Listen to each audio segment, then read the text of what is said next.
आदाब, नमस्कार। मेरा नाम है मोनिस अनवर। बेबाक मुंसिफ देख रहे हैं आप। तेलंगाना विधानसभा चुनाव को लेकर ओपिनियन पोल सामने आया है। इस ओपिनियन पोल में कांग्रेस को 48 से 60 सीटें मिलती नजर आ रही हैं। वहीं बीआरएस के खाते में 43 से 55 सीटें आने की संभावना जताई गई है। तेलंगाना में पुरजोर कोशिश में जुटी बीजेपी को 5 से 11 और अन्य को 5 से 11 सीटें मिल सकती हैं।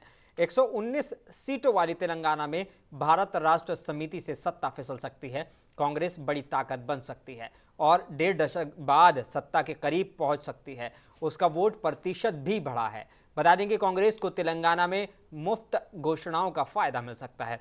वहीं बीआरएस को 38 और बीजेपी को 16% वोट मिल सकते हैं। वहीं अन्य के खाते में 7% वोट जा सकते हैं। बता दें कि राज्य में बीआरएस की सरकार है। बहुमत के लिए किसी पार्टी को 60 सीटों की जरूरत होगी। बता दें कि तेलंगाना विधानसभा चुनाव के लिए 3 नवंबर को अधिसूचना जारी की जाएगी। उम्मीदवार 10 नवंबर तक नामांकन दाखिल कर सकेंगे। 13 नवंबर तक नामांकन पत्रों की जांच की जाएगी। नाम वापसी लेने की आखिरी तारीख 15 नवंबर है। तेलंगाना में 30 नवंबर को मतदान होना है, जबकि वोटों की गिनती 3 दिसंबर को होगी। कांग्रेस को 39% वोट मिलने के अनुमान जताए जा रहे हैं। इसी पर होगी आज की चर्चा और इस चर्चा में शामिल होने के लिए हमारे साथ मौजूद हैं बीजेपी के सीनियर लीडर फिरासत अली बाकरी साहब। आपका इस्तकबाल है फिरासत साहब। और कांग्रेस से हमारे साथ मौजूद हैं इरफान कादरी साहब। इरफान कादरी साहब, आपका भी इस्तकबाल है। सबसे पहला सवाल कांग्रेस से हमारे इरफान कादरी साहब से। इरफान कादरी साहब, बड़ा सवाल आपसे इसलिए क्योंकि कहीं ना कहीं एक जद्दोजहद में आपकी पार्टी लगी हुई थी और वो कहीं ना कहीं कामयाब आप होते नजर आ रहे हैं। क्या लग रहा है, कितनी खुशी है अगर ये ओपिनियन पोल पे एक नजर दौड़ाई जाए तो? देखिए अनवर साहब, जिस तरह से अभी ओपिनियन पोल आया है जी ठीक है, मैं उसकी कदर करता हूं, लेकिन मेरा ये मानना है कि ये ओपिनियन पोल से लाख बेहतर अच्छा और रिजल्ट आएगा। अच्छा। अब इसमें आप बता रहे थे कि भाई जिस तरह से वोट जो है 60 सीट्स आपने बताया, लेकिन ये मैं गारंटी दे सकता हूं कि आपको 70 के अबाव जो है कांग्रेस को सीट्स आएंगे और भारी मेजोरिटी के साथ कांग्रेस जो है दोबारा सरकार में वापस आएगी। जो 10 साल हमने 2004 से 2014 में जिस तरह से हमने काम किया था और बानिस्बत अभी बीआरएस पार्टी के 2014 से 2023 तक का जो उनका हाल है, इसमें समझ में आया है कि पब्लिक को जो है किस तरह से कांग्रेस ने काम किया है और बीआरएस ने किस तरह से काम किया था। आपको याद होगा जब 2014 में जब हमारी सरकार थी तब हमने तेलंगाना को जैसा हमने बनाया था, तो ये हमने कभी नहीं सोचा था कि तेलंगाना के अंदर हमें नुकसान होगा। हमने ये सोचा था कि तेलंगाना के लोग चाह रहे हैं कि तेलंगाना चाहिए, तो हमने अपने नुकसान को देखते हुए भी हमने नज़रअंदाज किया। आंध्रा में आज देखिए हमारे कोई सीट नहीं है, लेकिन बावजूद इसके हमने तेलंगाना की कुर्बानियों को, तेलंगाना के नौजवानों के हालात को देखते हुए तेलंगाना एक नया राज्य सोनिया गांधी जी ने बनाया। ऑफकोर्स आपने देखा था किस तरह से तेलंगाना बना। तो उसके बाद हमने ये सोचा कि तेलंगाना एक सुनहरा तेलंगाना बनेगा। केसीआर की सरकार आई, केसीआर की सरकार में हमने सोचा चलो ठीक है, अब केसीआर एक बड़े अपने आप को फ्रीडम फाइटर बता रहे थे। उन्होंने बहुत से वादे किए थे तेलंगाना की जनता के साथ। कहा था सुनहरा तेलंगाना बनाऊंगा, 2 लाख नौकरियां दूंगा हर साल, और जो है स्मार्ट सिटी बनाऊंगा, मलेशिया जैसा बनाऊंगा, सिंगापुर बनाऊंगा। कई ऐसे वादे थे, लेकिन वो सारे वादे नाकाम होते नजर आए। आप देखिए, बात 2-4 चीजें हैं जो कि पानी का इशू है, वो अल्हम्दुलिल्लाह मैं कहूँगा कि ऊपर वाले की देन है। पानी का प्रॉब्लम तो ऊपर वाला सॉल्व किया था, लेकिन आप इलेक्ट्रिसिटी की बात करेंगे तो इलेक्ट्रिसिटी में बेतहाशा जो है पर यूनिट उसका रेट बढ़ा है। और उसके अलावा आप घरों की बात करें तो जो आज जो 4th फेज उन्होंने जारी दिया, लिस्ट जारी हुई थी कुछ ही दिन पहले, तो अगर हर लिस्ट में आप देखेंगे तो कम से कम जो है 11,000, 13,000, 12,000, 10,000 ऐसी लिस्ट है।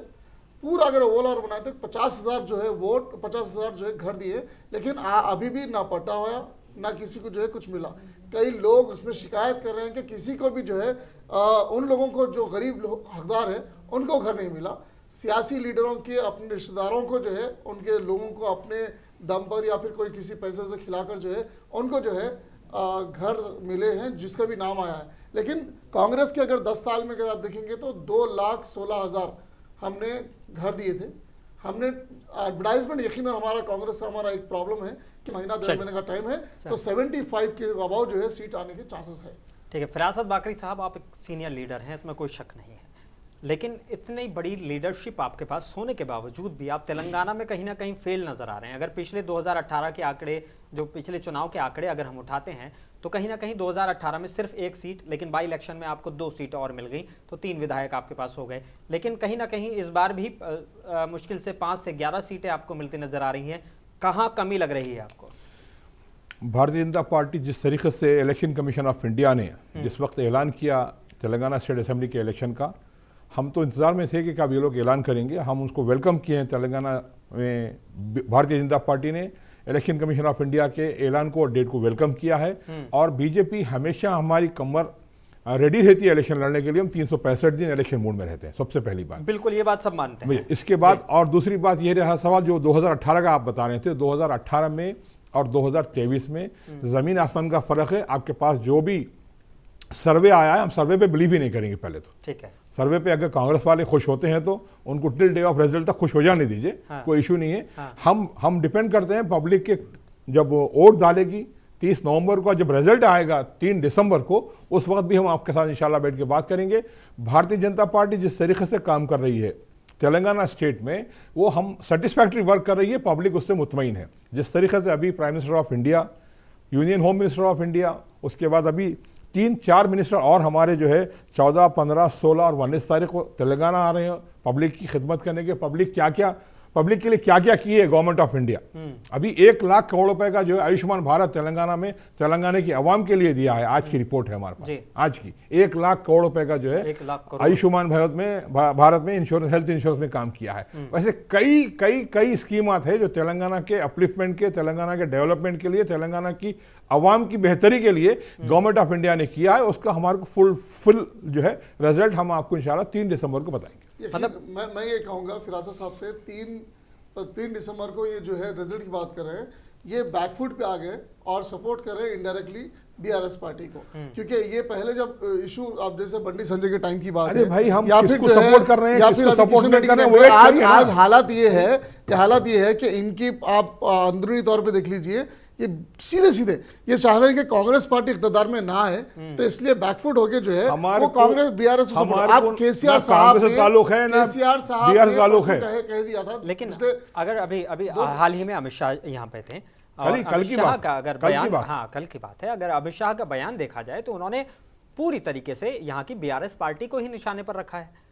उन्होंने कहा कि केसीआर का एक सपना है, वो सपना ये है कि वो केटीआर को प्रमोट कर रहे हैं, मुख्यमंत्री बनवाना चाहते हैं। उनका एम ही वही है। केसीआर आधी बात कही उन्होंने, आधी बात कही थी। ये एग्रीमेंट आधी बात कांग्रेस वाले कहेंगे। 2022 के अंदर 2021 और 2022 में ये हुआ था कि यकीनन ये जो आप बोल रहे हो, ये बात आवाम में भी बाखूबी मालूम हो गई थी कि केसीआर जो है बेटे को चीफ मिनिस्टर बनाना चाह रहे थे, और वो खुद थोड़ा सा अपना जो है हेल्थ इश्यूज की वजह से हटकर, और हरीश राव को जो उनका जो बड़ा कांटा है उनकी पार्टी के अंदर, वो इनकी पार्टी में एनडीए में शामिल होकर नहीं, हमारे पास किसी को शामिल करने का सवाल ही नहीं होता। मैं लास्ट टाइम बोल रहा था, ये बात जो है मोदी साहब ने भी इन्हीं की जो है सियासी तौर पर स्पीच हुई थी, उन्होंने कहा था कि एनडीए में आना चाहते थे। वो एनडीए में लेना है उनको, अभी भी है वो इनडायरेक्टली, लेकिन हाँ अगर डायरेक्टली वो एनडीए में आते हैं तो मैं बोल रहा हूँ जैसे 75 सीट कांग्रेस को आ रहे हैं, अगर कांग्रेस अगर डायरेक्टली अगर इन दोनों मिल गए तो मैं बोल रहा हूँ और आंकड़ा बढ़ेगा, क्योंकि इनकी बीजेपी की पॉलिसी हमेशा नफरत भरी पॉलिसी है।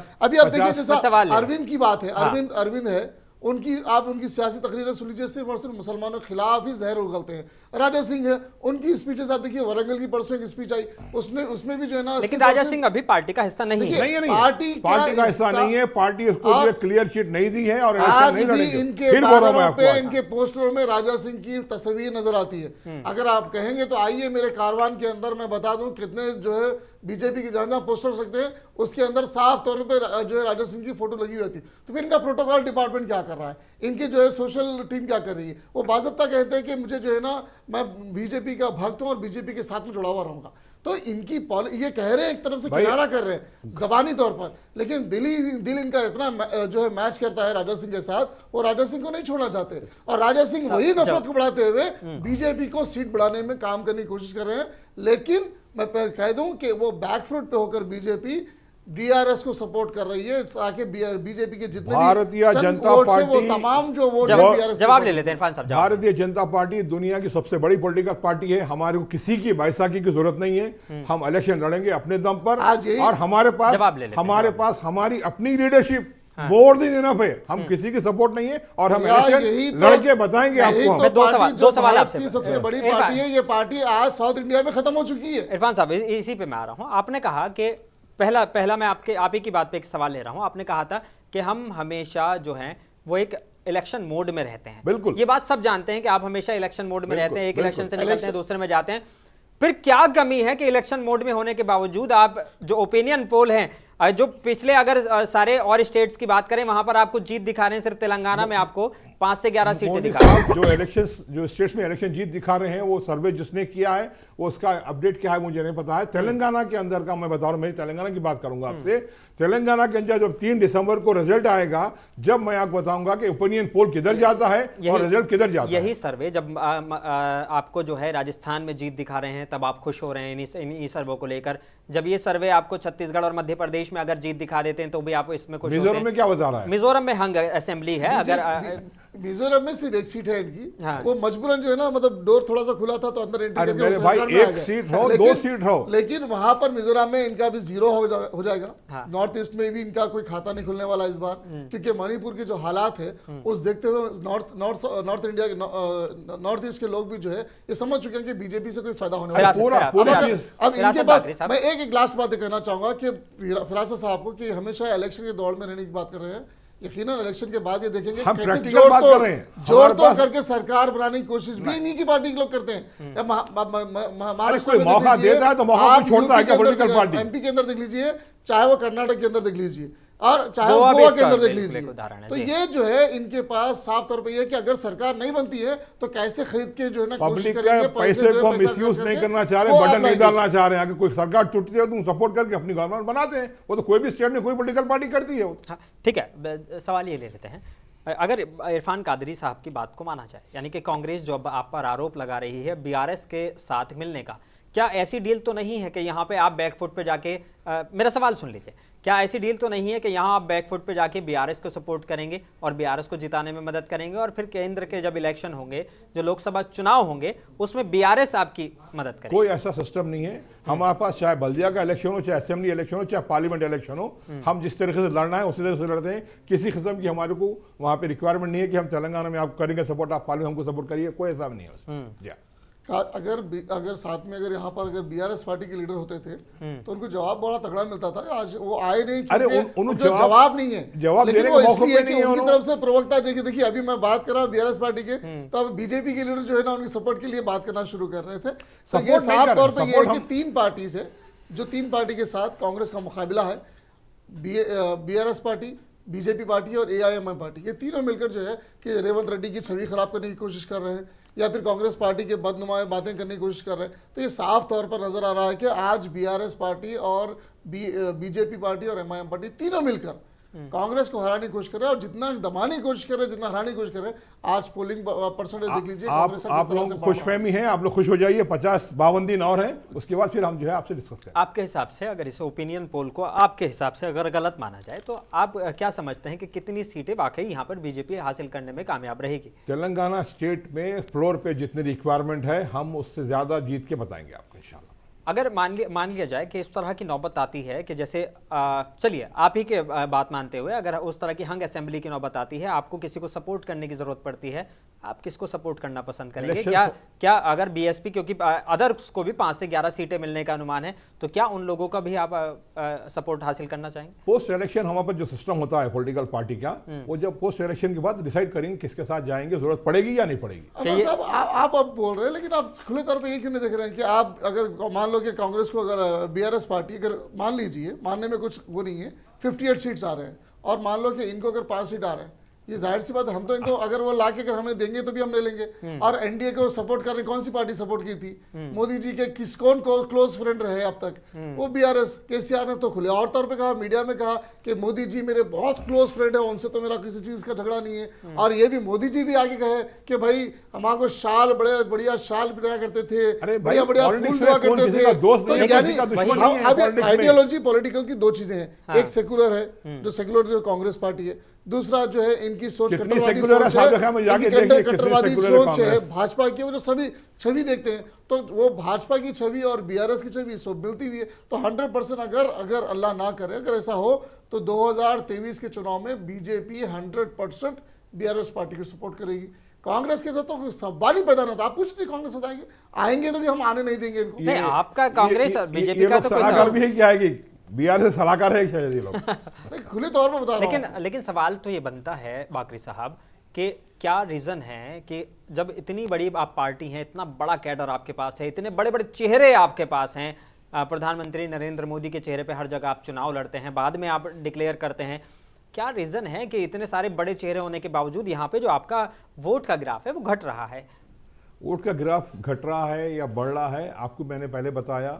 हमने जिस तरीके से 9 तारीख को हमारी स्टेट प्रेसिडेंट किशन रेड्डी साहब ने जिस तरीके से अनाउंसमेंट किया है, हम लोग पूरी तरह से तैयार है 119 सीट पे कॉन्टेस्ट करने के लिए। और जब भी फ्लोर पे रिक्वायरमेंट होगी इलेक्शन के रिजल्ट आने के बाद हम बता देंगे आपको कि भारतीय जनता पार्टी कमजोर है या मजबूत है। चुनाव किसके नाम पे लड़ रहे हैं तेलंगाना के अंदर? अरे हमारे प्राइम मिनिस्टर नरेंद्र मोदी साहब है साहब। मोदी साहब जहां 2 जगह पे है, एक तो राजस्थान में, आपके पास कौन है? आपके पास कौन है? क्या फेस पे लड़ रहे हैं चुनाव आप? वसुंधरा राजन को जो है ना पीछे कर दिया गया, वहां पर मोदी का नाम। अरे वो स्टेट के इश्यूज है भाई, वो स्टेट के इश्यूज है। वहां पे बगावत शुरू हो गई कहीं आन दीजिए, बगावत करके आन ठीक दीजिए। है। और मध्य प्रदेश के अंदर भी जो है चौहान साहब भी नहीं चाह रहे कि मोदी साहब के चेहरे पे लड़े। तो अब मोदी साहब का चेहरा जो है ये पूरे चीज़ आप कांग्रेस वालों के पास पहले से डूबता हुआ सूरज है, डिसाइड और होके इस आ रहे सूरज हैं। को कोई पसंद नहीं करना चाह मध्य प्रदेश चीफ मिनिस्टर मोदी के फेस में नहीं लड़ना चाह रहे हैं, वसुंधरा सिंधिया नहीं लड़ना चाह रहे इसकी हैं। रोशनी कुछ और थी और अब हकीकत कुछ और है। इरफान ये समझ में आ गया। साहब, अब बता दीजिए, क्या वाकई इंटेल आ रही है क्या बीजेपी साहब के पास? कोई आपके सूत्र बैठे हुए हैं वहाँ पे? सरकार, वो आप जनता इल्जाम लगा रहे हैं। जनता अरे आवाम जनता बखूबी की- जानती है। और ये देखिए, मैं जो बात करता हूँ, मैं अपनी रियलिटी में कोई बड़े बड़े लीडर्स के घरों पर बैठ के बात नहीं सुनता हूँ। रोड पर जो नुक्कड़ों पर जो लोग बैठते हैं उनसे जब सवाल करें तो वो लोग असल वही में हिसाब का आपके तो पास उनके पास रिकॉर्ड है, वो सर्वे लोग आएगा। जो है वोट डालने वाले वही है, वही सरकार को बदलने वाले, ना कि सर मोदी के नाम पर वोट नहीं मिलेगा। यानी वो मध्य लोग बोलने प्रदेश वाले, में भी जाके वो साफ लोग बात आप करके पूछिए आए हैं, उनके पास, राजस्थान भी उनकी जाके जमीन साफ पर बात जाइए, करके आए हैं। आप उनके हालात पूछिए, वो बोलेंगे कि भाई 2014 में जब मोदी सरकार आई थी तो आप क्या सोच के लाए थे? तो कई लोग ने कहा कि मोदी जी आएंगे तो अच्छे दिन लाएंगे, हमने सोचा था, लेकिन मोदी जी आए तो 1200 हिंदुस्तान के अंदर बहुत अच्छे दिन मोदी जी ने लाए हैं। और सवाल अच्छा, किया इसके कि अंदर भाई आपको हम आपके जेब में बताएंगे पैसे बच परफॉर्मेंस रहे हैं कि करके। नहीं बच रहे हैं? तो मालूम हुआ कि भाई बच रहे हैं। तो मोदी जी ने प्लान किया कि नहीं 120 रुपए सिलेंडर, 120 रुपए लीटर पेट्रोल बढ़ा दिए। अब उनको मालूम हुआ कि भाई मोदी जी ने कहा कि गैस में आपके पैसे बच रहे नहीं बच रहे, कि मालूम हुआ कि बोले कि हाँ बच रहे हैं। तो उन्होंने कहा कि 1200 रुपये सिलेंडर कर दो। फिर अगर घर में अगर पैसे कहीं छुपे हुए थे, लेडीज ने कहा कि मोदी जी पूछे कि भाई घर में आप पैसे छुपा के रख रहे हो, तो उन्होंने कहा कि भाई पैसे लेडीज छुपा रही है, तो बोले नोटबंदी कर दो। तो इस तरह से जो है, और जीएसटी लाने के बाद भी तमाम चीजें, स्मॉल इंडस्ट्री ठप हो गई, नोटबंदी का गलत फैसला हुआ। अरे कांग्रेस वालों के हाथ तो मोदी सरकार आप के पूरे देखिए, स्कीम ठप है। नहीं, मैं कांग्रेस की बात नहीं कर रहा हूं, मैं बताऊं कि मैं आपको स्टार्टिंग के मैंने कहां पर जो है ना मालूमात हासिल करता हूं। तो लोग जो वोट डालते हैं उनके पास आप जाइए, आप पूछिए। मैं कहूंगा, एक रिक्वेस्ट करूंगा, जाके पेट्रोल पंप पर ठहर के पूछिए कि भाई आपको 120 रुपए पेट्रोल मिल रहा है तो क्या आपको बेनिफिट है कांग्रेस से, बीजेपी से? तो वो कहेंगे कि भाई बीजेपी से जो है ना वो बड़ा अफसोस कर रहे हैं कि मोदी से जो उम्मीद कर रहे थे वो खत्म हो गई।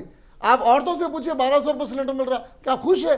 पूछिए उनसे, नौजवान से पूछिए, रोजगार का मौका है। 1 लाख नहीं मिल करोड़ रहा। रुपए 1 लाख करोड़ रुपए, ये चैलेंज कर रहा हूं गवर्नमेंट ऑफ इंडिया का। आज स्टेटमेंट आया है, आयुष्मान भारत में तेलंगाना के अवाम के ऊपर खर्चा किया गया है। ऐसे कई लाख करोड़ रुपए जो है तेलंगाना के अवाम के डेवलपमेंट के लिए गवर्नमेंट ऑफ इंडिया ने दी है। और हिंदुस्तान तेलंगाना के अंदर भारतीय जनता पार्टी की शानदार कामयाबी होगी। 15 लाख रुपए तक नहीं आए, मैं भी इंतजार में 15 बैठा लाख हूं। रुपए की आपने पीछे कहा पड़े कि हैं। आपको देंगे 15 लाख अकाउंट रुपए, बना के रखे, तो मैं अकाउंट आपको बना के देंगे 15 लाख रुपए साहब। 15 लाख रुपए कहाँ है? आपको देंगे 15 लाख रुपए, मैं बोल रहा हूं उल्टा आपको, हमारे 15 15 लाख लाख रुपए रुपए चले देंगे गए। आपको। नहीं, अच्छा ठीक है, मैं सवाल ले लेता हूँ बोलिए, फिरासत बाकरी साहब। बोलिए। जिस तरीके से जब 2014 की हम बात करें तो गुजरात को एक रोल मॉडल रोल मॉडल के जी तौर हाँ, पे जी पेश हाँ, किया जी गया, हाँ। और उस रोल मॉडल के बनिस्बत आपने पूरे भारत में सरकार बनाई, बराबर। और दूसरी बार भी आप उसी फेस को लेकर आ गए हैं और आपने फिर से सरकार बनाई। हकीकत है वो। लेकिन यहाँ तेलंगाना में आते आते वो मोदी मैजिक फेल क्यों हो जाता है? जब आपने केंद्र में इतना काम किया है, 1 लाख करोड़ रुपए का आपने इतनी सारी स्कीमें दी हैं, फिर क्यों यहाँ पे खाली आके हेल्थ की है सर वो,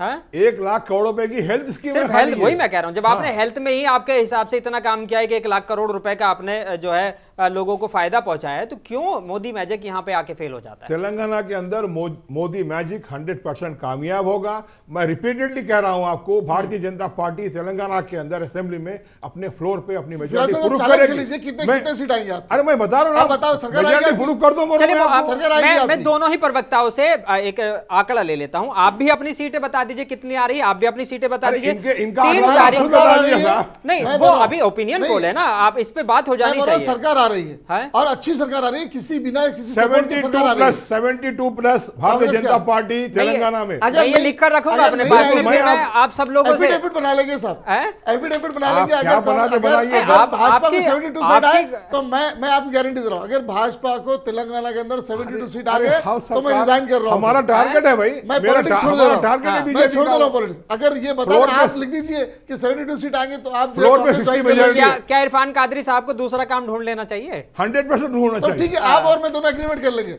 नहीं, एग्रीमेंट मैं तो अपनी बात पे रहूंगा, मैं मुकरूंगा नहीं नहीं। एग्रीमेंट कर लेंगे ना साहब, लिख लेंगे। फिर अगर आपकी फ्लोर 72 पे सीट आएंगे 60 तो- चाहिए सर। साहब हाँ, 4 से हम 5 उसके सीट बड़ी प्लस मुश्किल रहेंगे से हम अगर वो भी आएंगे तो वो भी बीजेपी 60 की सीटें, support किया जिस तरीके से पार्लियामेंट में 119 टोटल सीटें हैं। मोदी साहब, आंकड़ा जो है मोनिश भाई, जी। मेरी एक बात सुनिए। जिस तरीके से पार्लियामेंट में हाँ। अभी जो पार्लियामेंट चल रही है, हाँ। हमारे बीजेपी के 303 मेंबर ऑफ पार्लियामेंट है, जो हमारे रिक्वायरमेंट नहीं है, ठीक है, नहीं मोर देन रिक्वायरमेंट है। बिल्कुल। उसी तरीके से तेलंगाना असेंबली में हम बताएंगे मोर देन फ्लोर, हम असेंबली में लेके जाके बताएंगे। यानी कि BJP कम के से MLA कम 60 प्लस आपकी सीटें आ रही हैं, ये 72 आपका दावा है बोल रहा हूं, मुंसिफ फिगर टीवी बोल रहा पर। हूं मैं आपको। नहीं ये 72 मैं अपने बिल्कुल। दर्शकों से भी कहना ये चाहता हूं BRS के साथ कि मिला के बीजेपी के नहीं, सीनियर नहीं, हम लीडर किसी की मिला के बात नहीं कर रहे। ये भारतीय BRS के जनता सीट पार्टी के साथ मिला के अकेली बता रहे इलेक्शन हैं, लड़ रही है लेकिन वो और नहीं अकेले आएंगे की बात कर रही मैं है। चैलेंज कर रहा हूं, BRS के साथ भी मिला लेंगे तो 72 सीट इनके नहीं ठीक है, वेट करिए ना। एग्रीमेंट करने के लिए रेडी हूं। वेट करिए, 3 आज दिसंबर तक मुंसिफ वेट टीवी करिए। के प्लेटफॉर्म से बोल रहा हूं कि एग्रीमेंट कर लेंगे अगर इनको 72 सीट्स आ गए विद BRS।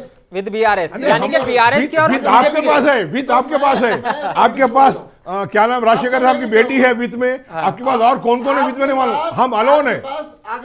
वाहिद पार्टी है भारतीय जनता पार्टी जो अलोन इलेक्शन लड़ेगी। रेडी हो जाओ ना, एग्रीमेंट करने के लिए रेडी हो जाओ। तेलंगाना के अंदर भारतीय जनता ये- पार्टी ये ऐसी जो पार्टी है जिस तरह से हथेली जो में विदाउट चांद एनी दिखाने की पैसा बात की की गई थी, बात पूरी करने दीजिए उनकी जिस बात। तरह से हथेली में फिरासत चांद साहब की दिखाने बात की गई थी, सुनिए, ऐसे- सुनिए। आज भी वही कर रहे हैं। तेलंगाना- 15 लाख रुपए की बात करते हैं, आज भी वही बात कर रहे आपको हैं। एक दूंगा बार- 15 लाख मैं रुपए। सुन लेते हैं आपसे भी अभी सवाल पे आ रहा हूं। तेलंगाना के अंदर भारतीय जनता पार्टी 119 सीट पे इंडिविजुअल इलेक्शन लड़ेगी। इंडिविजुअल हम जीत के फ्लोर पे मेजॉरिटी प्रूफ करेंगे।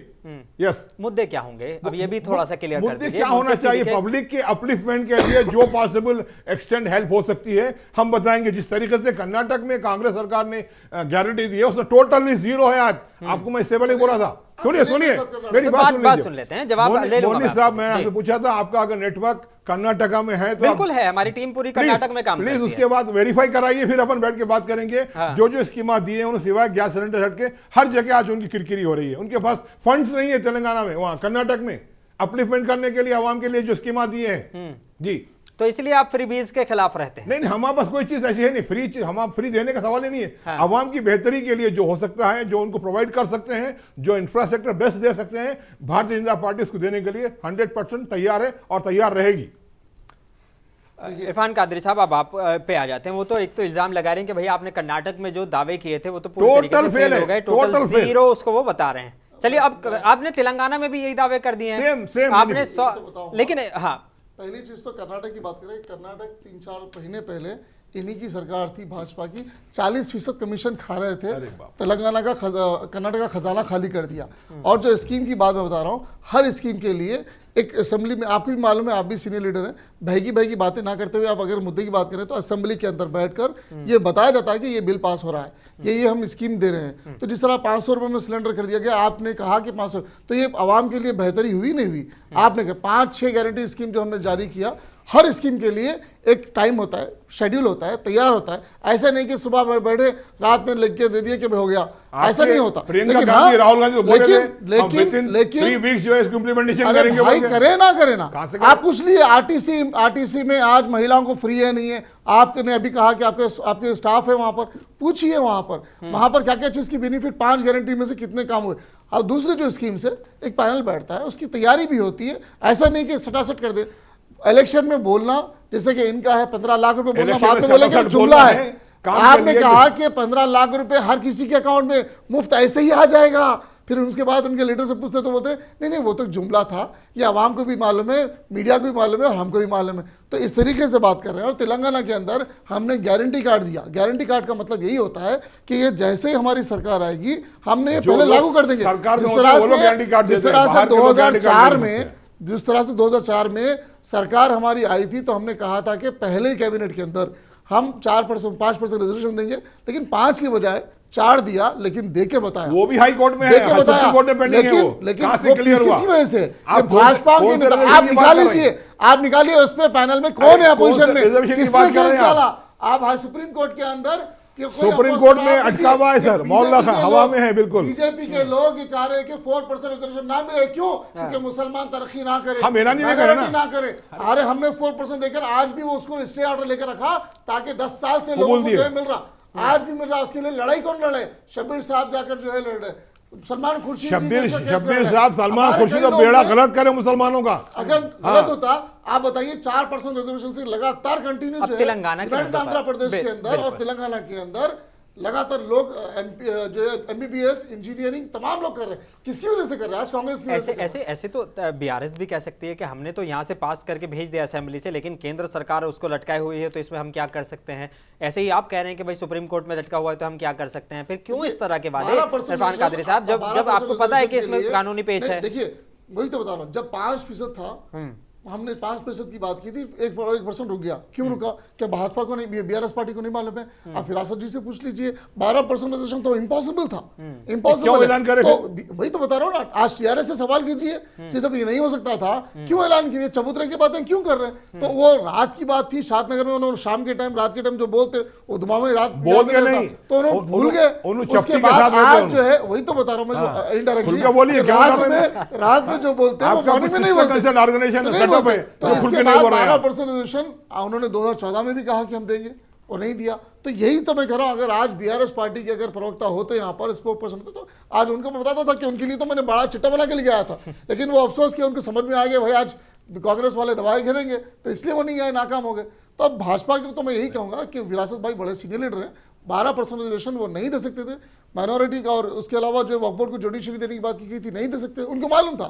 लेकिन फिर भी मुसलमानों के वोट लेने के लिए, माइनॉरिटी वोट लेने के लिए एक झूठी पॉलिसी इख्तियार करके गेम खेले। और उसी तरह आपको क्या लगता है कौन सी चीज आपके लिए यहाँ पर प्लस में गई कि आपको लगता है कि जिसने आपके वोट परसेंट शेयर को बढ़ाने में मदद की है? अगर सिर्फ अभी तक ओपिनियन पोल की माने तो क्या होगा, वोटर किसको वोट देगा ये वोटर के ऊपर है, रिजल्ट क्या आएगा वो सारी सबके सामने आ जाएगा। उसके पास आज ना एससी है, ना एसटी है, ना बीसी है, ना माइनॉरिटी है, फिर चैंपियन है आप लोग। इसी वजह से लोग ज्वाइन कर रहे हैं, इसी जमीन पर। अगर देखिए लीडर्स भी जानते हैं, हर कम्युनिटी का प्रॉपर हर दिन जानते हैं क्या हो रहा है क्या नहीं हो रहा है। तो आज देखिए तेलंगाना के अंदर रेवंत रेड्डी जी जब आने के बाद, राहुल गांधी जी के दोहरे हुए भारत जोड़ो यात्रा के बाद से आवाम को समझ में आया कि कांग्रेस पार्टी के लिए क्या बेहतर, कौन सी तेलंगाना के लिए बेहतर पार्टी कौन है, तेलंगाना देने वाली पार्टी कौन है जमीनी तौर पर, सब मालूम है कि हाँ कांग्रेस पार्टी। भारत जोड़ो है या भारत तोड़ो है, वो मालूम होगा कांग्रेस पार्टी ने जो चीजें बताई और जो बीआरएस गलतियां बताई, पब्लिक को समझ में आ गया कि 2 लाख घर किधर और मुश्किल 50,000 घर किधर।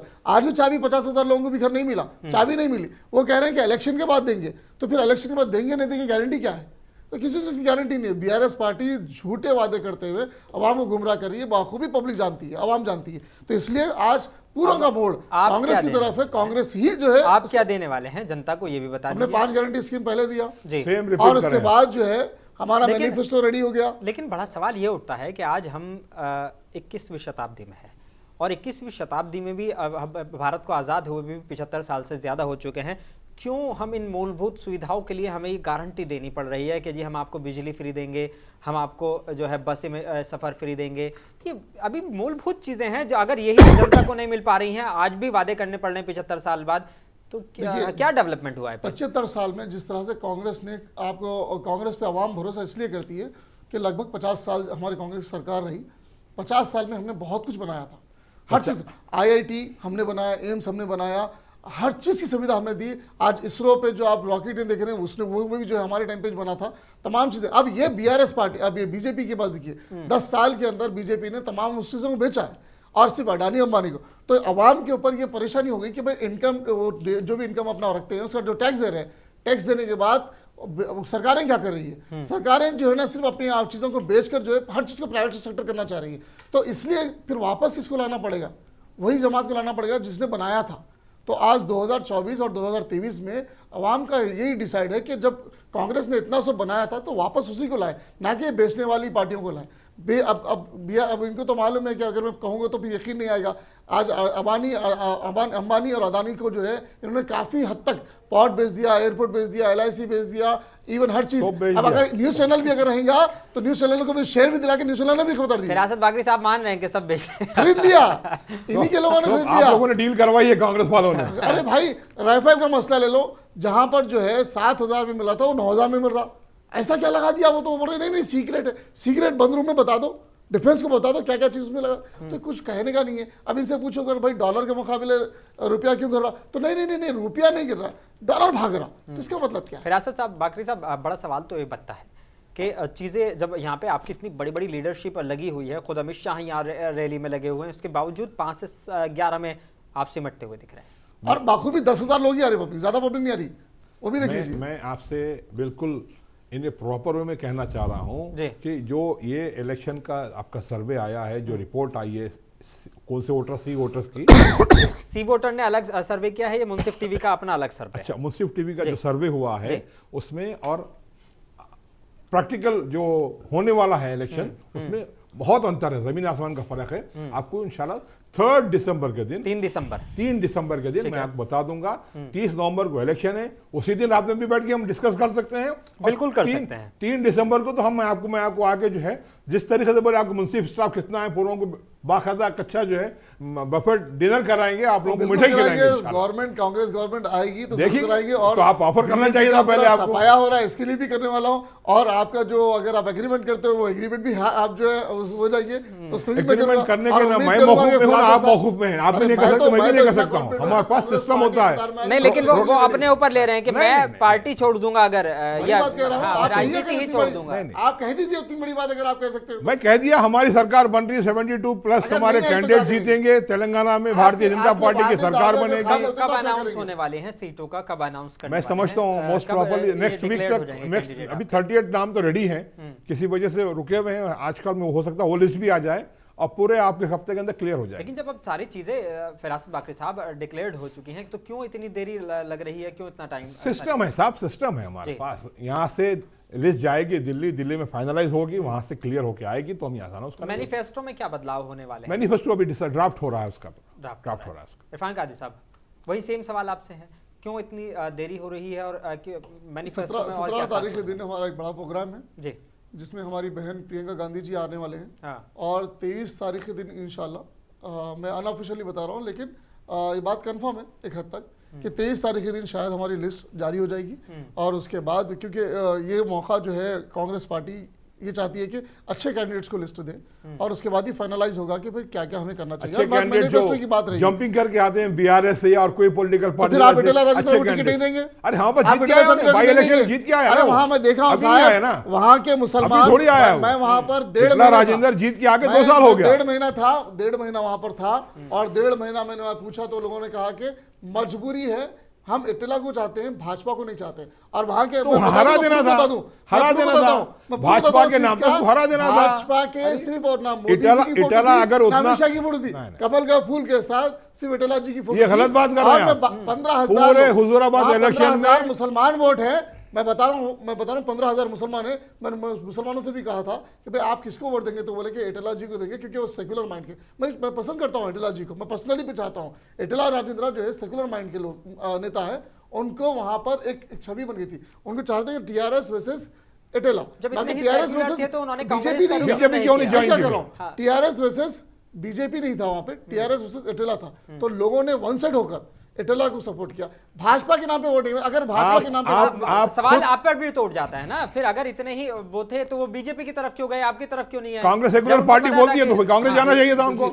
उस वक्त के हालात कुछ और थे और किस तरह से इनकी सियासी, अब मैं कुछ और चीजें हैं, लेकिन ईटेला राजेंद्र आज भी जो है भाजपा में जाके खुश नहीं है, ये इनको भी मालूम है। ये मैं बता रहा हूँ, बोला ना, राजगोपाल रेड्डी को, विजय शांति जी को और साथ में ईटेला राजेंद्र को किस तरह से नजरअंदाज किया जा रहा है इनके बीआरएस पार्टी में, टीआरएस बीजेपी पार्टी में, ये देखिए। और उम्मीद करता हूँ कि वो सेकुलर माइंड के लोग हैं, कम्युनल पार्टी में नहीं रहेंगे, कहीं ना कहीं आपके दरवाजे उनके लिए खुले हुए हैं। हम बीजेपी में ईटेला जी के से हमेशा खुले रहेंगे कि ईटेला जी जो है अच्छा किसी भी पार्टी में हो, ये पूरे आउटसाइडर्स पे डिपेंड है कांग्रेस पार्टी तेलंगाना की।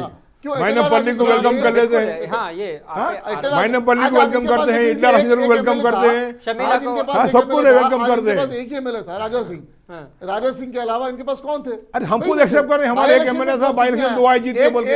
अब बताएंगे आपको, आपका एनडीए के वक्त में आया, अगर है दम केसीआर की, केटीआर की, हरीश राव की, कांग्रेस की, रेवंत रेड्डी की, तो बताइए जीत के तेलंगाना। हम बताएंगे जीत के आपको तेलंगाना के अंदर बीजेपी मोदी के फेस पे, मोदी जी के नाम पे, मोदी जी के फेस पे हम जीत के बताएंगे आपको इलेक्शन। डूबता हुआ सूरज है, याद रख लो, मोदी जी अब डूबता हुआ सूरज है। अरे आपका कहना है वो आपका कहना है। कब तक आप मोदी जी के नाम पे लड़ोगे? Prime minister of India Narendra Modi को, जैसे साबिका में मैं कहा था कि आज दुनिया सल्यूट कर रही है, आज दुनिया मान रही है प्राइम मिनिस्टर ऑफ इंडिया को। 6 महीने बस उसके बाद साबिका हो जाएंगे, अब देख लीजिए। वेट एंड सी, देखिए आप, देखिए बताएंगे आपको। 6 महीने की बात है या और 10 साल की बात है प्राइम मिनिस्टर ऑफ इंडिया की, बीजेपी सरकार की। भाजपा का हमेशा का एक शायद आपको भाजपा का रूल्स मालूम हो या ना हो, या आप नहीं हमको रूल नहीं मालूम है, आपको रूल मालूम है पूरे। एसीआर इतना अनहैप्पी आपको मालूम, हमारी क्या नाम लेडी हीरोइन उसका अनहैप्पी आपको मालूम है। कांग्रेस का लीडर वो है आज जो आपकी साहब जो है पूरी किताबें पढ़ने वाला आदमी हूँ। ऐसा नहीं कि मैं किताबें नहीं पढ़ता हूँ, आपकी 70 के बाद 80 के बाद आपके पास कोई पसंद नहीं, आपके पास कांग्रेस के अडवाणी को जो है ना नजरअंदाज कर दिया सो लीडर्स कांग्रेस की क्या कारकर्दगी बताइए। साबिका 50 साल बोल रहे हैं कांग्रेस हुकूमत करी, मुसलमानों के लिए क्या किया। आज जो इश्यूज है हिंदुस्तान के अंदर पूरे कांग्रेस, अगर इनके जो बेच रहे तो सारा हिंदुस्तान बेच दिया इन्होंने। ठीक है, सारा हिंदुस्तान आज वो डीलिंग आप ही करवाए, वो डीलिंग आप ही करवाए शायद।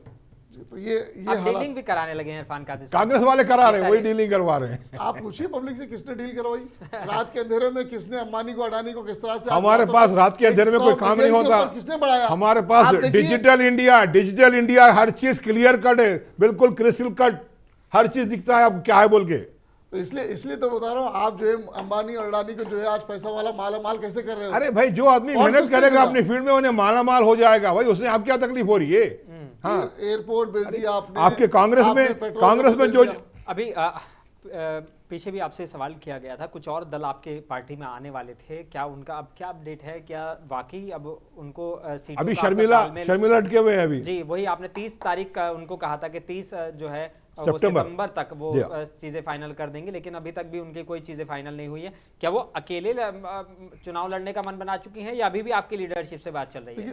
पॉलिटिकल नेगोशिएशन में यहाँ पे स्टेट पॉलिटिक्स को इनको कोई पावर्स नहीं है।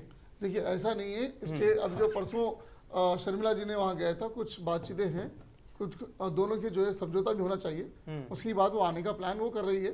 लेकिन कांग्रेस जो है जब सोनिया गांधी जी, मल्लिकार्जुन खड़गे जी जब बैठ के बैनर तय करते हैं तो सेंट्रल की पॉलिसी है, सेंट्रल एक सोचता है कि भाई कैसे होगा क्या होगा, तो वो आना चाहती है, उनके तो वेलकम है हमारे लिए, वो आना चाहती है। हमारा अपना पर्सनल मानना ये है कि अगर वो आती है और आंध्रा के लिए काम करती है तो कांग्रेस को आंध्रा में बहुत बेनिफिट होगा। अरे आंध्रा से क्या ताल्लुक है? ये हमारा ये मेरा ये सोच है कि अगर शर्मिला जी अगर आती है तो शर्मिला बहुत बड़ी लीडर है, एक चीफ मिनिस्टर की हमारे कांग्रेस में थे, उनकी बेटी है, उनका अपना बहुत बड़ा वो है। तो आज अगर वो इसी पे एक पॉइंट बोलूंगा मैं, अगर आते हैं तो वो जो है अगर आंध्रा में जाते हैं तो बहुत बड़ा फायदा हो जाएगा। इतने बड़े लीडर है डॉक्टर वाई.एस. राजशेखर रेड्डी साहब मरहूम जी, उनके पास सोनिया गांधी जी के पास एक लिस्ट आई थी कि भाई ये कैंडिडेट्स हैं, इनको आप ऑर्गेनाइज करिए। यही लिस्ट को लेके वापस सोनिया गांधी के पास गए, उन्होंने बोले ये लिस्ट नहीं है, ये लिस्ट है साहब, आप इस पर साइन करिए। मजबूरन उसने उस पर साइन करके भेज के उन्होंने अपने कैंडिडेट को लिया। तो ये आपके पास पॉलिटिकल एडमिनिस्ट्रेशन है, जो आला कमान के पास लिस्ट आती है उसको रद्द कर दी जाती है, ये लोग अपनी लिस्ट ले जाके मनवा के लाते हैं। हमारे पास वह सिस्टम नहीं है, जो चीज़ सेंट्रल लीडरशिप से आती है उसको एक्सेप्ट करना पड़ता है, उसके ऊपर नो क्रॉस क्वेश्चनिंग, कोई लिस्ट चेंज नहीं होती है। लास्ट 2000 नहीं आपके खुद आपके चीफ मिनिस्टर राजशेखर रेड्डी लेके सोनिया गांधी के पास पूरा टीवी दिखाया, पूरा हिंदुस्तान का नेशनल टीवी दिखाया, राजशेखर रेड्डी जाके अपनी लिस्ट चेंज करा के लाए बोल के। देखिए पहली चीज तो जो भी आप 2000 बात कर रहे हैं मुझे नहीं मालूम, लेकिन फिर भी बता रहा हूँ। वही तो बोलना चाह रहा हूँ आपको मैं। लोकल देखिए, लोकल चाहे राजशेखर रेड्डी साहब हो, रेवंत रेड्डी जी हो, जब उनकी अपनी लीडरशिप थी, उन्होंने जाके चेंज करवा दिया, वो बात बोल रहा हूं मैं आपको। हर पार्टी में होता है कैंडिडेट्स की, हमारे पास हालात नहीं को होता। देखते हुए जैसे आपने ओपिनियन पोल लगाते हैं तो वैसे ही हर पार्टी के अपने कैंडिडेट्स के ऊपर लास्ट असेंबली इलेक्शन कैंडिडेट होता है उसको आवाम की में किसने उसकी पसंदीदा है, क्या काम करता है, उसकी एक्टिविटीज क्या है, वो सब देखने के बाद ही जो है उसको कैंडिडेट करता है। ऐसा नहीं है कि मोदी जी ने अपना नाम दे दिया तो हो जाएगा, अमित शाह जी का बेटा जो है बीसीसीआई का चेयरमैन बन जाएगा, सिस्टम ही नहीं है। इनके पास वही सिर्फ सिस्टम चल रहा है। लास्ट ईयर असेंबली इलेक्शन में दो लोग करते हैं, कुछ दो लोग को बेचते हैं, दो लोग खरीदते हैं, तो यही चीजें हैं। लास्ट ईयर असेंबली इलेक्शन में हमारे पास बीजेपी में कुछ नामों को लेके कुछ प्रॉब्लम हुआ था।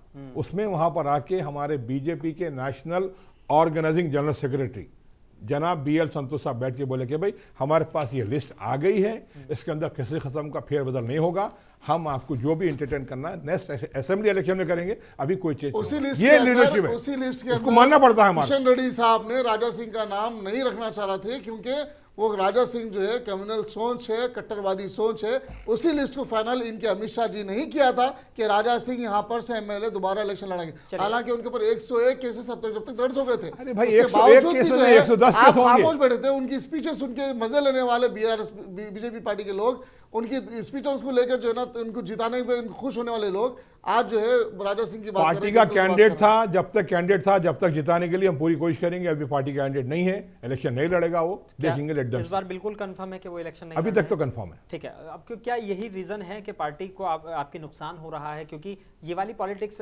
शायद नॉर्थ में चल जाती हो लेकिन साउथ में अभी इसका कम नहीं देखने को साउथ मिलता है। या नॉर्थ की बात नहीं है, उससे इशू हो रहा था, इसलिए उनको नेशनल पॉलिटिकल पार्टी जो बीजेपी है उसको सस्पेंड करी है, अभी उसको बहाल नहीं किया है। अब वो इश्यूज इंटरनल क्या है वो आपको वही मैं कह रहा हूँ। क्योंकि अगर बात बंडी संजय की करें, वो भी उस तरह के बयानबाजी के लिए जाने जाते हैं, इसी वजह से शायद उनको डाउन किया गया और यहाँ पे जो है प्रदेश अध्यक्ष स्टेट लीडरशिप चेंज की गई। और तो क्या ये सीधा सवाल मतलब एक बताने की कोशिश की गई कि अब जो है हम इस तरह का खेलने वाले नहीं हैं, जिन लोगों की पकड़ जो है सब वर्गों में होगी उन्हीं को हम आगे बढ़ाने की कोशिश सब वर्गों में होना चाहिए, क्योंकि प्राइम मिनिस्टर ऑफ इंडिया का स्टेट अवे डे वन से नारा है सबका साथ, सबका विकास, सबका विश्वास। आपको प्रयास करना है। क्या ये हो रहा है? हो रहा है ना, हुकूमत बनाने के लिए हम प्रयास कर रहे हैं सर। देखिए आज जो है आज आप बात कर रहे हैं आज जो है गवर्नमेंट ऑफ इंडिया कितनी सीरियस है उसका नतीजा मैं बता रहा हूँ आपको। आने वाले एक हफ्ते में 4 मरकजी वजीर हैदराबाद आ रहे हैं, अलग अलग डिस्ट्रिक्ट में काम कर रहे हैं। डिफेंस मिनिस्टर हुजूराबाद जा रहे हैं। क्या हर एक पे आरक्षण होगा भाई। क्या यहाँ पर भी वही सिस्टम देखने को मिलेगा? हम बात करें राजस्थान की, हम बात करें मध्य प्रदेश की, जहाँ हम बात करें छत्तीसगढ़ की, वहाँ पर इस बार एक नया सिस्टम देखने को मिला है। जो मौजूदा सांसद हैं उन्हें जो है वो विधायकी का टिकट दिया जा रहा है। यहाँ पर भी सेम पॉलिसी है। जो मेंबर ऑफ पार्लियामेंट है वो अपने अपने लोकल क्षेत्र से असेंबली इलेक्शन लड़ेंगे, चाहे वो किशन रेड्डी साहब हो या हमारे बंडी संजय हो या स्वयं बाबूराव हो या धर्मेंद्र हनुमापुरी हो या डॉक्टर लक्ष्मण हो। क्या ऐसा तो नहीं है कि केंद्र में जो जिन लोगों को अब जगह नहीं बन रही है उनको यहाँ पे नहीं वैसा कुछ भी नहीं, विधानसभा में भेजने ये नेशनल पॉलिसी बनाए हैं। जो भी अपने अपने स्टेट से मेंबर ऑफ पार्लियामेंट है उनको अपने असेंबली हल्के से असेंबली लड़ना है इलेक्शन। लेकिन इससे कहीं नुकसान तो नहीं होगा? क्योंकि जो नहीं, सुन लीजिए, सवाल सुन लीजिए कि क्योंकि कुछ लोग तैयारियां कर रहे होते हैं विधानसभा चुनाव की, और एंड टाइम पे जो है जो केंद्र की या सेंट्रल जो लीडरशिप होती है वो एकदम से आके कैंडिडेट कर देती है जो सांसद हैं या जो बड़े लीडर्स हैं उनको।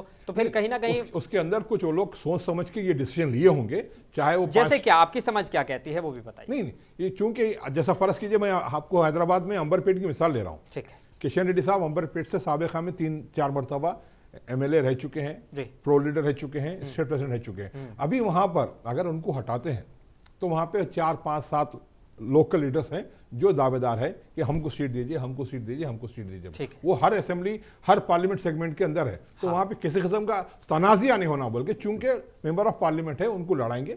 उनको जीतने के बाद बाई इलेक्शन में जो भी होगा किसको भी देना रहेगा, नेक्स्ट लीडर को, नेक्स्ट जनरेशन लीडर को, उसको एंटरटेन करेंगे। ठीक है, तो ये तो इनका तो बिल्कुल साफ है कि आपकी क्या पॉलिसी है इस बार के क्या वाकई जो ग्राउंड लेवल पर काम कर रहे नेता हैं उन्हीं को जगह देने वाले हैं, या फिर जो एक सेंट्रल से टीम आएगी वो आके डिसाइड कर देगी और कहानी खत्म हो जाएगी? अरे भाई, आपकी पॉलिसी क्या है अभी आपके सामने है ना मोनी अनवर जी। साहब। मैनमपल्ली को भी दे दिए, उनके बेटे को भी दे दिए, आपके पास खंडवा डालते हैं, आपका सीट पक्की है। सीधी बात है ना भाई, आपके सामने पूरा डाटा है। खंडवा डालो कांग्रेस का, सीट ले लो। फिर आप भी आ जाइए, आपको भी मिल जाएगी। नहीं नहीं नहीं, हमारे को रिक्वायर ना, हम आ जाइए। जाएंगे ना किसी को वेलकम करेंगे देखिए, हमारी तरफ ऐसा से। नहीं है। मैं फिर से कह रहा हूँ, कांग्रेस पार्टी का अरे आज के open- जमाने से कांग्रेस पार्टी अपने ग्राउंड लेवल पे पहले देखती है कि कौन पब्लिक कैसा पब्लिक के लिए काम कर रहा है। मलकाजगिरी में कांग्रेस कैंडिडेट कौन है आपका मैनमपल्ली से पहले? आप सुन लीजिए सरकार, बोलो ना आप- साहब। आप- हाँ आप नहीं, बीच में सवाल बात ये नहीं उठता किया। है क्योंकि आप अगर बोलो ना भाई, मैनमपल्ली जैसा मैं और clear cut उनके बता बेटे दिया, दोनों को अंबर पेटी टिकट हिस्ट्री मिल बताया जाता मैं है। आपको। आप मैनमपल्ली हनुमंत राव काम नहीं कर रहे एरिया में। मैं नहीं, काम नहीं कर रहे, मैनमपल्ली हनुमंत राव काम नहीं नहीं नहीं, किया। सवाल ये नहीं है कि वो काम कर रहे हैं नहीं काम कर रहे हैं, मैं लेकिन ये पूछना चाह रहा हूँ, कांग्रेस का कैंडिडेट कौन था मैनमपल्ली से पहले ऐसा आपका नहीं ने? है कि मैं वही तो बता रहा हूँ ना, पहले आप सुन लीजिए। एक हमारे पास जैसे कि लिस्ट जाती है कि सो एंड सो कैंडिडेट, अगर ऐसा होता है जो भी आ रहा है उसको नाम पे डिसाइड करना होता, तो जो हम लोग जो एक प्लान होता है कि भाई किसको कौन कौन एस्पिरेंट एमएलएज है, तो उन्होंने अपना अपना नाम डालते हैं। तो उसके बाद जो है हाईकमांड तय करता है कि कौन से लीडर्स को जो है टिकट देना चाहिए। तो अब जहाँ तक जो जितने भी कैंडिडेट्स हमारे पास आए हैं, उन्होंने एस्पिरेंट एमएलएज के लिए उन्होंने अपना नामांकन दिया है। हर एमएलए, हर कॉन्स्टिट्यूंसी 3-3, 4-4 एमएलए आते हैं। अब जो लड़कर डर कर चले जा रहे हैं तो हम क्या कर सकते हैं उनको? अब जिसकी बात आप कर रहे हैं, डीसीसी की बात कर रहे हैं, मलकाजगिरी की, वो पहले ही मैदान छोड़ के अगर जाना चाहते हो तो क्या करेंगे भाई? सबर मतलब करना चाहिए। आपके पास देखिए कैंडिडेट के पास कैंडिडेट वहां क्या बोलते हैं उर्दू में, कैंडिडेट जो है इस्तेखाम नहीं है, क्या बोलते हैं आप? सबर करेंगे तो सबर पहले नहीं हमें है। सबर देखना नहीं है। पड़ेगा। अरे सबर क्यों नहीं पड़ेगा? आप देखिए ना, जो लोग आ रहे हैं तो वो लोग भी क्या करना चाह रहे हैं? आज देखिए वो लोग काम करें या नहीं करें? भारतीय देखिए, जनता पार्टी उनके में साथ क्या हो रहा है? 6003 दरखास्तें वसूल हुई है टिल डे ऑफ लास्ट। 119 सीटों के लिए। 119 सीट के लिए 6003 दरखास्तें हासिल हुई हैं। अब उसके अंदर स्क्रूटनी करना है हमारे, किसको देना है, डिवीजन वाइज, कॉन्स्टिट्यूंसी वाइज पूरी लिस्ट गई है, वहां से फाइनल्स होकर आएगा, उसको सलाखों पे कोरों को एक्सेप्ट करना पड़ेगा, उसी के मुताबिक इलेक्शन होगा। ये नहीं कि उन्होंने तो अपना सिस्टम साफ कर दिया है कि हमारा सिस्टम तो ये है कि स्क्रूटनी होगी और बिल्कुल हमारी पार्टी में भी यही होता है कि यही होता है, खंडवा डालिए, टिकट ले स्क्रूटनी लीजिए। होता है, सब चीजें होता है। आप बताइए, फिर छोड़ दीजिए, फिर एटला को टिकट मत दीजिए। एटला को खंडवा पिलाने के बाद क्यों दिए फिर आप टिकट? अरे वो तो अपने खुद आया ना, जबान खोलने हम के थोड़ी बाद वेलकम सरकार- करें उसको। अब हम वो तो खुद तो वही, अच्छा वो आ रहा है तो ठीक है, बीआरएस हम छोड़ क्या पैर पड़ के ला रहे के, हैं क्या? बीआरएस छोड़ अरे के भाई यही तो है, आए हमारे पास हम बुलाए ने नहीं। भी हमारे पास नहीं, आप लोगों ने छोड़ के जाके आए। घेराव करके बुलाया आप उसको। कहीं जोपली कृष्णा जी भी पार्टी छोड़ के आए। जब वो छोड़ के आते हैं और उनके बाद हम देखते हैं कि भाई वो एरिया में लीडर कैसा है, अगर वो काम करते हैं तो फिर उनको टिकट दिया जाता है। कई लीडर्स आ रहे हैं जो वो बोल रहे हैं कि भाई हमें भी जो है ना टिकट दीजिए। हमने नहीं किया, हमने नहीं कहा अभी तक हम टिकट देंगे, तो वो आना है तो आइए। कई ZPDCs है, कई सरपंच है, वो भी टिकट की दावेदारी जिस कर रहे तरीके हैं, से लेकिन हम नहीं जा रहे। हम क्या कर रहे हैं कि हमारी पार्टी के अंदर हम भी वही प्लान करते हैं कि पहले एस्पिरेंट के लिए वो अपना नाम डालते हैं, उसके बाद जो है लिस्ट जाती है। हर कॉन्स्टिट्यूंसी से 3-3, 4-4 जो है एमएलए बनने की एस्पिरेंट की लिस्ट जो है हाई कमांड को भेजा जाता है। फिर वहां पर जो है जनरल सेक्रेटरीज और हाई कमांड जो है तय करता है किस किस लीडर को देना है। यहाँ हमारे पास पीसीसी तय नहीं करते, हाई कमांड तय करता है। हाई कमांड से जो है संदेश के साथ संदेश तो क्या मुख्यमंत्री के चेहरे के साथ जाएंगे या बिना मुख्यमंत्री के चेहरे के साथ जाएंगे? क्योंकि उनका तो बीजेपी का एकदम साफ है कि हम जो है प्रधानमंत्री नरेंद्र मोदी के फेस पे चुनाव लड़ने वाले हैं। 100%, पार्टी का 100%। हमारी पार्टी जो है हमेशा से यही है कि हम पहले स्टेट AICC जो है तय करती है कि कौन जो है सीएम कैंडिडेट होगा। लेकिन अब तक हम यही हमारा मकसद है कि पहले हम इलेक्शन जीतेंगे, फिर उसके बाद 2-3 चेहरे आएंगे सामने। उन 2-3 चेहरों को जो है हाईकमांड तय करेगा कि इनमें से सीएम बेहतर कौन होगा, तेलंगाना की तरक्की के लिए कौन बेहतर काम करेगा, उसको जो है वो आगे बढ़ाना चाहते हैं। लेकिन तेलंगाना एक ऐसा स्टेट है जहां पर मुसलमानों की भी 14% लगभग मुसलमान यहां पर हैं। मोर देन 14% है, More than, लेकिन 15% बोल सकते हैं, मोर देन 15% बोल सकते 15% मान लेते हैं, 15% मुसलमान यहाँ पर मौजूद है। क्योंकि बीआरएस ने साफ कर दिया है, सिर्फ 115 नामों का अभी तक ऐलान किया, सिर्फ 3 मुसलमानों को उन्होंने टिकट दिया। बीजेपी की तरफ से ऐसी कोई उम्मीद की ही नहीं जा सकती कि उनकी लिस्ट में कुछ नाम आने वाले हैं। अगर हम बात करें कि उम्मीद क्यों नहीं जा सकती, पहले आप खुद ये बता रहे हैं कि उम्मीद नहीं की जा सकती। अरे हमारी एक policy minority है वो। leaders है, कि हमारी मुसलमान policy लीडर नहीं है। रहना। उनकी पॉलिसी है। क्या क्या आप बात है? खुद तो बोलिए कि आपको मुसलमान लीडर नहीं हमारी चाहिए। पॉलिसी है वो। क्या जिस तरीके policy से है? यूपी में इलेक्शन हुआ, क्या एक मुसलमान लीडर नहीं होना एमएलए पिछली आपको? बार अरे, पिछली बार आप मेरी बात तो सुनिए पिछले ना। इलेक्शन में अगर हम बात करें तो उन्होंने मुसलमानों को टिकट दिया था, उसमें हमारे मरहूम हनीफ अली साहब को भी टिकट बहादुरपुरा दिया लड़ गया चुके था। हैं वो, कहाँ से दिया गया था? बहादुरपुरा। बहादुर जी। में क्यों जीतने वाली शहजादी लड़ी जन्नान गुट्टा। निजामाबाद से जी, क्यों नहीं, बिल्कुल। बोधन से क्यों नहीं, जहाँ मैं 40% कह रहा हूं कि देखिए सवाल साहब, सवाल क्यों नहीं का सवाल आप नहीं कर सकते पूरी भाई। तरह से सवाल नहीं सुन पाए। मैंने कहा कि बीआरएस ने सिर्फ 3 लोगों को अभी तक टिकट दिया है, 115 सीटों का ऐलान किया है। इससे ज्यादा की बीजेपी से बहुत ज्यादा उम्मीद नहीं की जा सकती। अगर मान लीजिए कि चलिए 5 से 10 उन्होंने अनाउंस कर भी दिया, कांग्रेस की क्योंकि पॉलिसी है, आप उस पर हमेशा रहे हैं कि एक सेक्युलर वोट भी आपको चाहिए, तो क्या आपकी तरफ से इससे ज्यादा लोगों की उम्मीद कर सकते हैं? बखूबी होगा कि जब 2023 सितंबर के अंदर जब लिस्ट आएगी, जो 119 कैंडिडेट्स की जब लिस्ट आएगी, उसमें आप देखिए कि मुसलमानों को भी जो है काफी अच्छे बराबरी का हिस्सेदारी कम से कम दी जाएगी। 12% जैसा हमने अगर आपकी सरकार बनती है, जिस तरह से ओपिनियन पोल अगर आ रहे हैं, तो क्योंकि अभी आपने अनाउंस किया है छत्तीसगढ़, मध्य प्रदेश और जहां जहां आपके मुख्यमंत्री हैं, चाहे वो हिमाचल में हो या कर्नाटका में हो, आपने कहा था कि हम जो है वो जातिगत जनगणना कराएंगे, तो क्या यही मुद्दा आपका यहाँ पर भी रहेगा? नहीं, इसके बारे में मुझे, क्योंकि एआईसीसी का क्या प्लानिंग है उस बारे में मुझे अंदाजा नहीं। राहुल गांधी बिल्कुल है ना, ऐलान कर चुके हैं, बता खुले रहा तौर हूँ पर कि ऐलान कर चुके हैं। उन्होंने तो ये भी कह दिया कि अगर हम केंद्र में आते हैं तो वहां पर भी हम कराएंगे। मैं बता रहा हूँ क्योंकि इस बारे में मुझे इल्म नहीं है कि उस पर बात करना फिर मेरा बेफैज हो जाएगा। लेकिन जहाँ तक आप तेलंगाना की अगर बात कर रहे हैं, तो तेलंगाना के अंदर दलितों को भी बराबरी का अच्छा सीट दिया जाएगा। अरे कहाँ से दे रहे सर? देंगे भी। मैं उस परसेंटेज पर बात नहीं कर रहा, जातिगत जनगणना की बात कर रहा हूँ, मैं एक सेंसस की बात कर रहा हूँ। जी, मैं वही तो बता रहा हूँ ना, क्योंकि मैं उस पर टिप्पणी नहीं करना चाहूंगा, उस पर बात करना नहीं चाहूंगा, क्योंकि उस बारे में मुझे नॉलेज ही नहीं है, बात ही नहीं हुई मेरी किसी चीज से। मैं ये बताना चाह रहा हूँ, जिस तरीके से यूपी का इलेक्शन, लास्ट असेंबली योगी का इलेक्शन हो या कर्नाटक इलेक्शन हो, जिस तरीके से तेलंगाना में आप मोर देन 50% माइनॉरिटी की वोट्स है, माइनॉरिटी की वोट्स भी भारतीय जनता पार्टी के साथ जाएंगे, ये मेरा चैलेंज है। इसलिए कि मेरी मिसाल मेरे पास ये है कि यूपी जैसे मुकाम पर वहां पर 7 से 8% मुसलमान वोट बीजेपी के हक में आए हैं, ये ऑन रिकॉर्ड है बात। तो तेलंगाना में भी वो बात होगी, यहाँ पर भी भारतीय जनता पार्टी। बस अब एक छोटा सा सवाल, बस आंकड़ा बता दीजिए कि इतने से इतने सीटें हमें मिलने वाली हैं, एक छोटा सा आप भी और आप भी। मैंने बताया आपको, स्टेट असेंबली के अंदर फ्लोर पे मेजॉरिटी 60 के लिए मेजॉरिटी, 60 के लिए मेजॉरिटी, मोर देन 60 बीजेपी जीत के 60 से 65 हम मान सकते हैं। बिल्कुल, मैं तो 72 बताया फिगर आपको। आप तो 65 से 72 हम बिल्कुल मानते हैं। बिल्कुल बिल्कुल। किसी चीज का आंकड़ा बीजेपी का ये नहीं बता रहा, फिरासत भाई का आंकड़ा बता रहा है, तो ठीक है। अरे मेरा नहीं आंकड़ा ये, वो तो कह रहे हैं कि 3 अगर दिसंबर को पार्टी की तरफ से मैं बात कर रहा हूँ, पार्टी का आंकड़ा है। अगर बात अगर कांग्रेस की कहें तो 80 वोटर्स हो, चाहे मुंसिफ का वोट हो, हर जगह पर कांग्रेस की सरकार बनती हुई नजर आ रही है। उम्मीद है कि जितना आप सर्वे में बता रहे हो, इंशाल्लाह उससे बखूबी बेहतर रिजल्ट आएगा, और ना के चंद सीटों से हम मेजोरिटी लाएंगे, लेकिन हकीकत में हम मेजोरिटी अच्छी पार करेंगे। अब मैं कहूंगा तो 70 के अबाव भी बोलूंगा, लेकिन मैं आपकी वो वाली बात भी फ्लोर पे रख रहा हूँ यहाँ पे कि भाई बीआरएस और बीजेपी दोनों मिलाकर भी 70 नहीं आने वाले। ठीक है, चलिए मैं तो जो सर्वे आया है, मुंसिफ टीवी ने भी कराया और अन्य एजेंसियों ने भी जो सर्वे कराया है, उसमें कहीं ना कहीं कांग्रेस का जो वोट प्रतिशत है वो बढ़ता हुआ नजर आ रहा है।